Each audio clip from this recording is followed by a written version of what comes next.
नमस्कार साथियों, कैसे हो? उम्मीद करता हूं आप लोग बहुत अच्छे होंगे। दोस्तों, कोई व्यक्ति जब घर से अपने बाहर जाता है कमाने के लिए, बच्चों के लिए, बीवी के लिए, ठंडी बरसात मौसम बहुत तकलीफ उठाता है, बाहर रहता है, यही सोचकर कि उसकी पत्नी बच्चे अच्छे से रहें, कोई उनको तकलीफ ना हो और वो सुकून से रहें, जिसके लिए वो बाहर कमाने के लिए जाता है। लेकिन अगर दोस्तों यही बात अगर वही उसकी पत्नी अगर उल्टा हो जाए, दुराचरण हो जाए, दुष्ट प्रवृत्ति की हो, तो उसके दिल पर क्या गुजरेगी।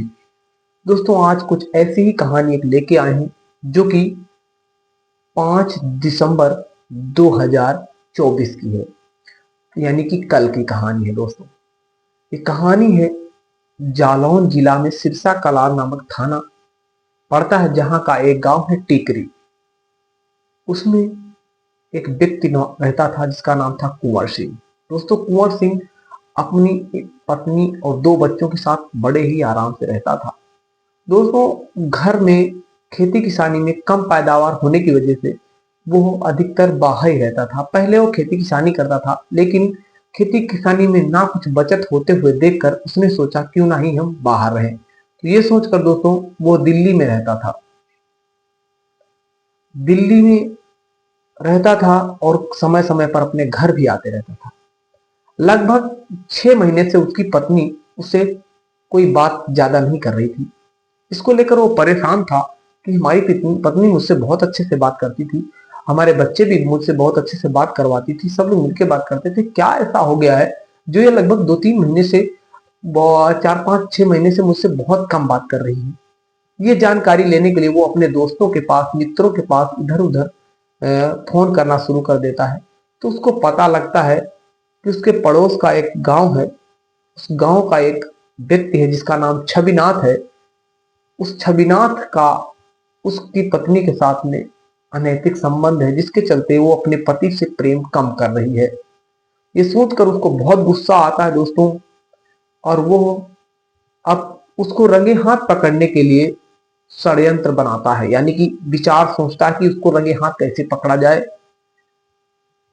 तो उसकी पत्नी से एक दिन वो फोन लगाता है। उसकी पत्नी पूछती है कब आओगे, तो वो कहता है मैं अभी 2-3 महीने और नहीं आने वाला हूँ, क्योंकि मुझे बहुत ज्यादा जरूरी काम है और ये काम बहुत अच्छा मिला है जिसमें मुझे ज्यादा पैसे मिल रहे हैं, इसलिए मैं ज्यादा दिन नहीं आऊंगा, इसलिए क्योंकि ये नौकरी छूट जाएगी मेरी।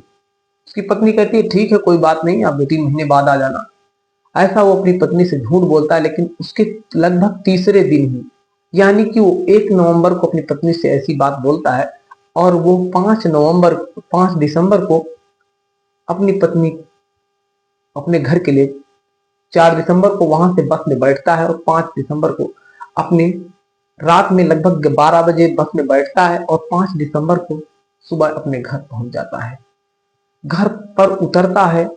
उतरने के दौरान वो बिना बताए ही कि मैं आ रहा हूं घर, अचानक पहुंच जाता है। तो दोस्तों, जब अचानक पहुंचता है, जब उसका वो अपनी दृष्टि उसकी सामने पड़ती है घर के कमरे में, या तो देखकर अवाक रह जाता है, उसकी आंखें फट जाती हैं।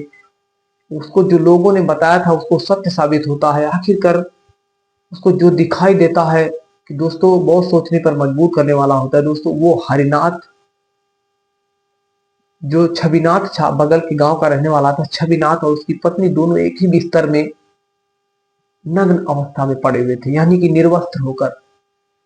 वो देखता है तो झल्ला जाता है, एकदम गुस्साता है, और गुस्से में आवेश में आकर कुल्हाड़ी निकालता है, और कुल्हाड़ी निकालने के बाद में उन लोगों के ऊपर तब तक वार करता रहता है जब तक उनकी मृत्यु नहीं हो जाती है।